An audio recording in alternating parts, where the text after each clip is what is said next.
This is Canon Law II in Semi-Exile, Lesson 9, Marriage. This is the background, especially the theological and historical background of marriage, and it is November 2nd.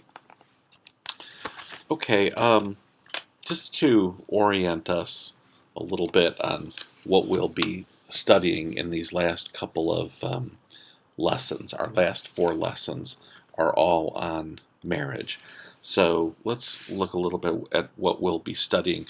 What we're going to talk about here in Canon Law II is primarily substantive law.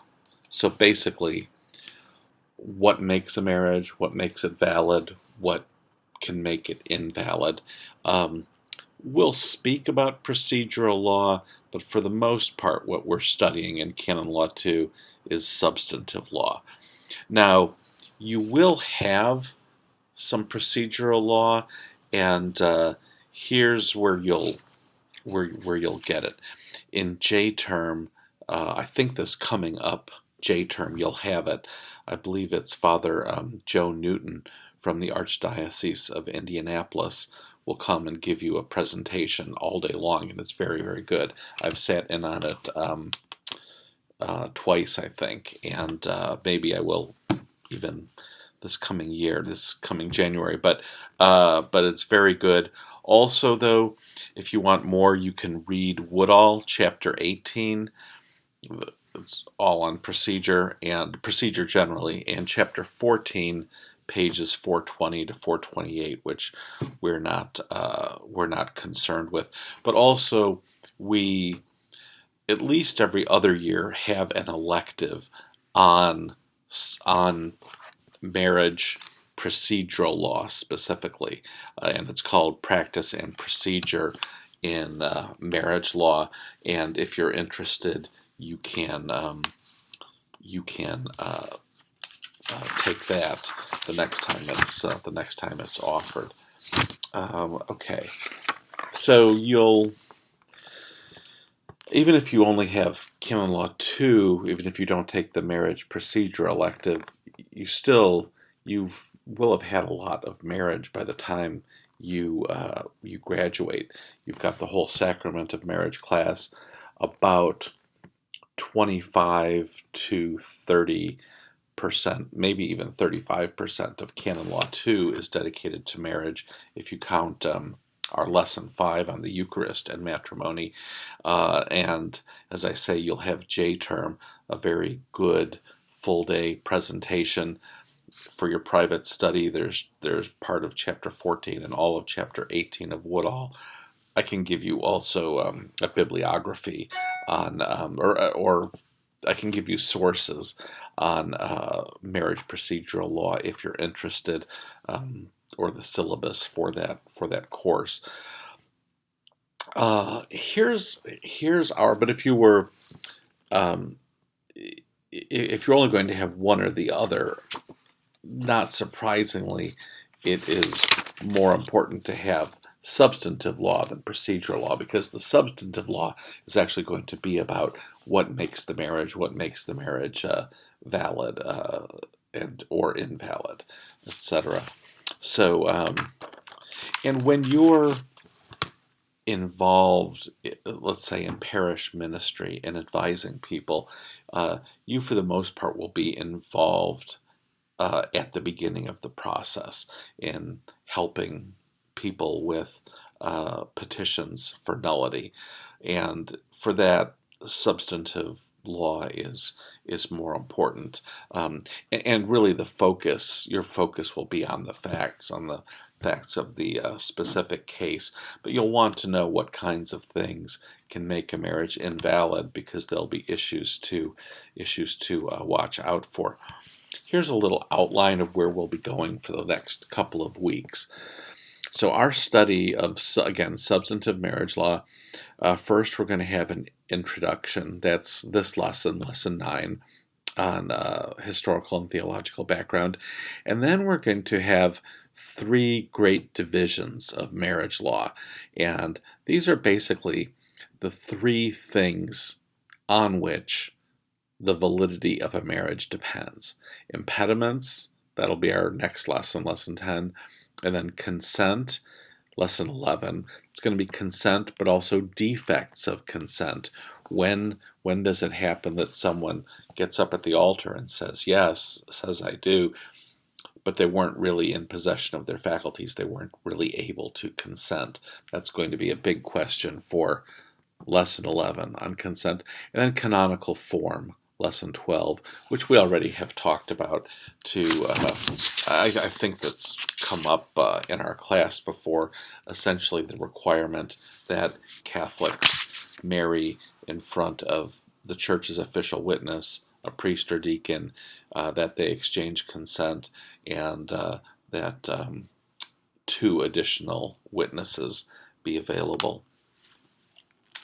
You'll see, again, kind of a little pet peeve of mine on page 344, opening the chapter talking about what marriage is in the eyes of the church. That's page 344. Again, I think we're really better to focus on just what marriage is. That's what we're really talking about. It's not just how we see it or our view, a Catholic view or a Catholic opinion. What we're talking about is really the world as it is. This is not the Matrix, Mr. Anderson. This is the world as it is, and when we talk about an invalid marriage, yes, sometimes for diplomatic reasons, when we're talking to non-Catholics, we'll use the language of this is how the church sees it, etc. But it really is the case. It really is the case that a marriage is objectively invalid if some of these invalidating circumstances are present. So I would just keep that in mind with your language and with the language of other people too. Okay, well, we're going to start with a little bit of history to look at some of the ways that marriage has been addressed in theology and in history, and I think some of this may overlap a fair amount with what you've done in Father Christian's marriage class, which is actually a good thing. I mean, I think it's a good thing when your classes, we don't want them to be repetitive, but when they intersect, that means that you're making connections, etc. And I've had people raise issues that they've thought of in connection with Father Christian's class, have had them raise that in Canon Law II, and it can be very enriching to the discussion. Okay, well, not surprisingly, our first stop when we're talking about marriage is going to be the great Saint Augustine, and his big contribution to the theology of marriage is to talk about the goods of marriage, or the bona of marriage. And he specifically defended marriage as a good thing in his writings against the Manichaeans, who did not recognize marriage as good. And so he focused on 3 distinct goods of marriage. They're distinct. We can talk about them individually, but they're connected. And those 3 are the bonum prolus, the bonum fide, and the bonum sacramentum. Now, the bonum prolus is, now Augustine would say tria bona, we mean his 3 goods. The bonum prolus, that's the good of children, the fecundity of marriage. That's the first good, the good of children. The second is the bonum fide, the good of fidelity, the fidelity between the spouses. And the third is the bonum sacramentum, or the good of the sacrament. Also, the bonum sacramentum is identified with permanence or indissolubility. So we have that from Augustine. Very important historically, very important today. In fact, I believe you read a book in Father Christian's class by Cormac Burke, a canonist and judge, and he meditates very extensively on Augustine's three goods. This the three goods, especially the bonum sacramentum, they really reflect the relationship between Christ and the Church. Nonetheless, even though we're thinking, when we just think of marriage in our class or in Father Christian's class, we're going to be thinking especially of sacramental Christian marriage. Still, when we talk about fidelity and indissolubility, those are properties that belong to all marriages. So that's, I think, something that's very, very good to keep in mind, that marriage by its nature is exclusive, and marriage by its nature is permanent. Okay, we have a historical dispute that we need to talk about, and the dispute is over when does marriage come into being. You may have seen this, you sometimes see marriage discussed in two ways. Marriage in fieri, that's in, the word in, fieri, F-I-E-R-I, that's one idea. That means, when does marriage come into being? And then marriage in facto esse.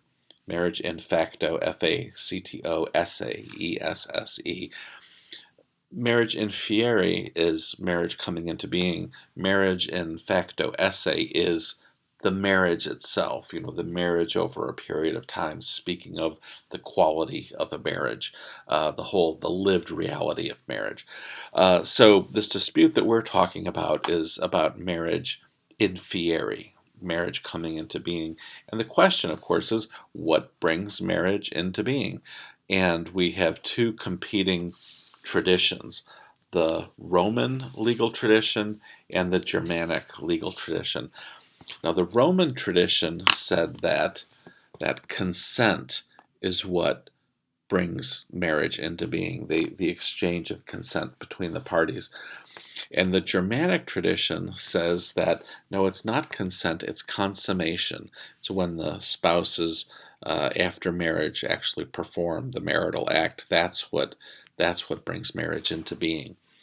And our kind of great godfather of canon law, Gratian, his position was that marriage begins with consent, but it's only perfected with consummation. So he's drawing from both traditions, and church teaching draws from both traditions in the same way.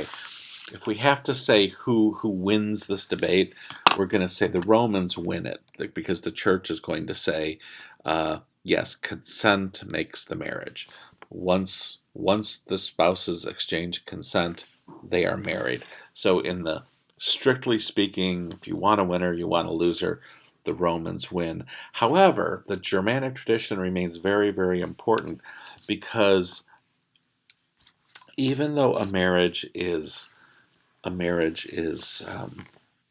valid once there's consent, it sometimes a marriage can be dissolved. The Pope can dissolve marriages in some instances, and especially marriages that are not sacramental.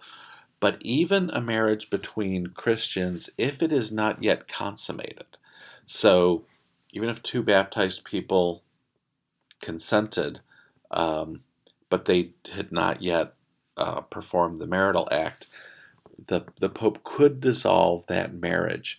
And so what the Church is saying is that, yes, consent makes the marriage, but consummation is what makes it absolutely indissoluble. What we'll talk about is extrinsic indissolubility and intrinsic indissolubility. So we're going to say, by its nature, marriage is intrinsically indissoluble.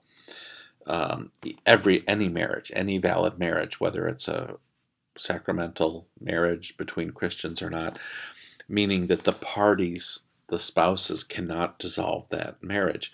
Now, if it's not a sacramental marriage, it's at least possible that the Pope might be able to dissolve that marriage. However, if the marriage is between Christians, consent has been exchanged, and the marriage has been consummated, that marriage is not only intrinsically indissoluble, meaning that the spouses can't dissolve it, but it's even extrinsically indissoluble, meaning even the Pope cannot dissolve it. No authority can dissolve it. So we'll really speak of both intrinsic and extrinsic indissolubility in that sense, and we'll be hearing more about that. Okay, our next stop in our historical tour, not surprisingly, is going to be the great St. Thomas. Thomas follows Peter Lombard in asserting that marriage is one of the seven sacraments. Again, this is very familiar to us, but as you know from your historical studies, this was in some ways, a long road in formulating the sacramentality of marriage in some ways. Thomas presents marriage in terms of its ends or purposes, essential purposes, whereas Augustine talked about the three goods of marriage. What Thomas does is he talks about two ends of marriage, and each end of marriage has kind of two parts. So he says the first end of marriage, the first purpose of marriage, is the procreation and education of children. That's the first reason that we have marriage, the first end, the first purpose. And then the secondary end of marriage or purpose is mutual help, that is, the spouses helping each other in numerous ways, including raising children, and also the remedy of concupiscence, the remedy of sexual desire. So these two things, mutual help and the remedy of concupiscence, for Thomas, that's the secondary end of marriage. Okay, so the Council of Trent, then, we're going to return to Thomas's ends in just a couple of minutes, but we want to fill in some of the intervening developments first. The Council of Trent will define marriage as one of the seven sacraments, again, following Lombard, following Thomas, and also it's going to assert that the gospel, especially Matthew's gospel, does not really contain any true exception allowing divorce. So, and you, again, you're familiar with that that word used in the gospel, porneia, sometimes translated as uncleanness, but sometimes translated as adultery, but that's not an allowance for divorce. Or it's not a true reason for ending a valid marriage. I think what Woodall in summarizing Trent is getting at is that porneia can mean a marriage between relatives who are too closely related. So in that sense, is why it's sometimes translated as unclean. And if the parties are too closely related, that makes the marriage invalid. So that's why Trent is saying not really a true exception, not really an allowance of divorce, but in a sense, really giving us a warning about some marriages that may appear to be marriages, but they are not true marriages because the spouses are too closely related. Okay, then we have a kind of the Reformation view. You might remember a little bit of this from our historical section in Canon Law I, where the Reformation view is that, and there Luther was very anti-canon law and wanted to get rid of canon law, but it wasn't too long down the road that he saw a need for some law in the church. And so what he basically did was have recourse to civil rulers, and that's what happens here too, that the Reformation view is primarily going to mean looking at marriage as a matter for the state, not as much for the church. Then we have of course, with Leo the 13th, we have the beginning of the great encyclicals, and he has one on marriage in 1880 called Arcanum Divinae Sapientiae, the hidden divine wisdom, often just called Arcanum. And it's an encyclical on marriage, and what Leo says is that marriage involves not only human decisions, but even the plan of God. And he also asserts the church has a right to legislate about marriage. In 1917, of course, we get our first code of canon law, and really the definition of marital consent is going to be contained in Canon 1081.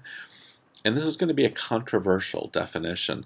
What it says is matrimonial consent is the act of the will by which each party hands over and accepts the right to the body for acts suitable in themselves for the procreation of offspring. So it's this language of the right to the body, or rights to the body, that's going to be controversial. And the Latin for that term is jus in corpus, right to the body. So the husband has a right to the wife's body, and the wife has a right to the husband's body. You could probably, just going on your gut by how you listen to these terms, see why they're controversial. They're very, very physical sounding. It really sounds like this is a purely physical exchange, that marriage is not much more than a physical transaction. Those terms very, very much criticized in that sense, so as being sort of maybe overly biological or something like that. So it's in the code. It's something, or the first code, the 1917 code. It's something to be aware of, but it's not how the current code is formulated. Then just a few years later, though, we have this kind of landmark encyclical on marriage. Really, really a great encyclical by Pius XI called Casti Connubii, chastity in marriage. Really the great encyclical writers of all time. Really have to include Pius XI. I think if you had to pick three, you would say Leo the 13th, Pius XI, and John Paul II. Just three popes who wrote many encyclicals, many very long encyclicals, but also very profound ones, and ones that are still important for us today. And what's interesting about Casti Connubii is that, not surprisingly, it comes out in 1930. To some degree, it's a response to the Anglican Communion's embrace of artificial contraception. That's one thing he's responding to, but is teaching about marriage more broadly as well. And he centers his encyclical around Augustine's three goods. And like Thomas, he teaches the primacy of procreation, but it's a very, very positive text on marriage. Then the next pope after Pius XI is Pius XII, and he also maintains Thomas's distinction of the two ends of marriage, the primary, again, being procreation and education of children, the secondary being mutual help and the remedy of concupiscence. However, he adds something important. He says that there are two dangers in speaking about the ends of marriage. One of them is going to be one problem is going to be emphasizing the primary end so much that the secondary end can be lost. That's one problem. But then he says the other problem is to claim that the two ends are equal, or that even the secondary end is superior to the primary end. And again, from your studies with Father Christian, you may remember that there were some thinkers in especially the 1930s who put forward ideas like that. Some of which, again, some of those ideas have prevailed and have done fine with time, and some did what Pius was warning about. They seem to elevate the secondary end of marriage so much that it really went beyond the first, or even almost canceled it out. And Pius is saying, no, they're both important. We shouldn't put too much distance between them, but he did want to maintain that traditional primacy of what Thomas calls the first end, and the secondary place of the secondary end. One thing that Woodall does a good job here on 348 in pointing out that what's missing here so far in what we've said about marriage. The thing is, we haven't really talked about love. That's sort of what's missing, and he points that out and says it's just, in a way, I guess you could say, conspicuous by its absence. So then we get to Vatican II, just a few years after Pius XII's reign, really the very next pontificate, next two pontificates. And then we have, of course, the pastoral constitution on the church in the modern world, Gaudium et Spes, and this part dealing with marriage is 48 to 52. And there, marriage is defined as a communion of life and love. And Woodall very rightly emphasizes this language and says, he actually says this is the first time the magisterium talks about marriage in terms of love, which is kind of shocking. Though if you look at Pius XI's encyclical Casti Connubii, he's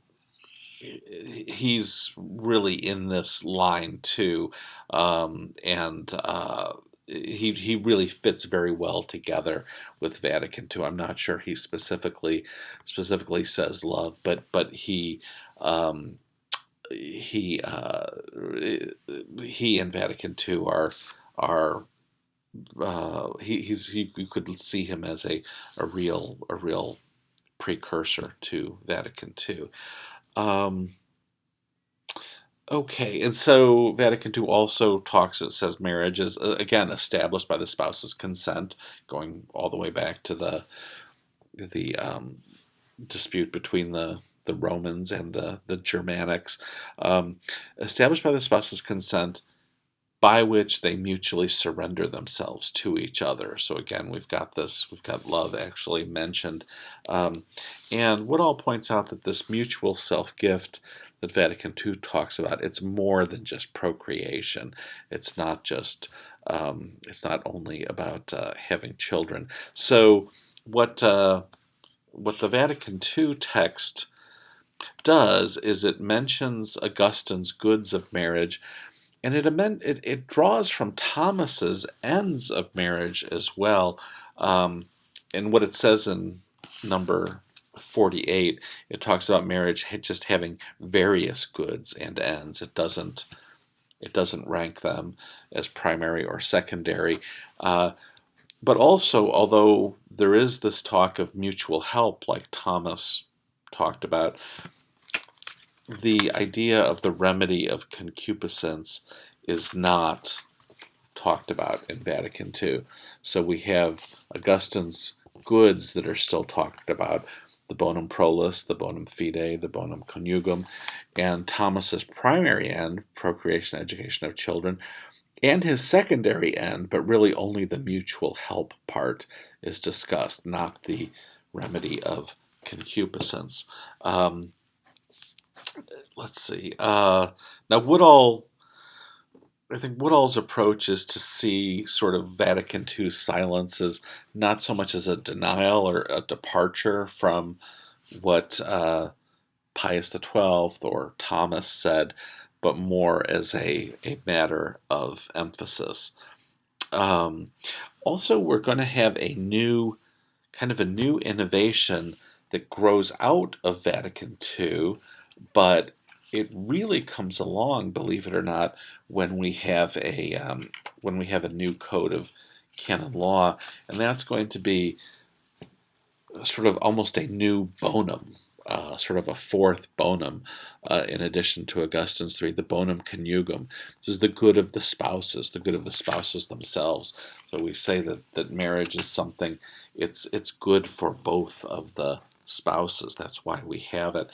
We also have, and Woodall reminds us of Paul VI encyclical on artificial contraception, Humanae Vitae, and Paul's teaching that the sexual act is both, by its nature, unitive and procreative, or procreative, so that those two cannot be separated. That's the difficulty with artificial contraception, is separating the unitive meaning of the marital act from the procreative meaning. And Woodall makes a very nice point here, where he says it's not only the sexual act that is unitive and procreative, but also marriage itself. Marriage itself should be viewed the same way. I think that I think that we'll stop for now. There's more to say about this chapter, but I think we'll do it in another video and get you that video in a day or so. Thank you very much.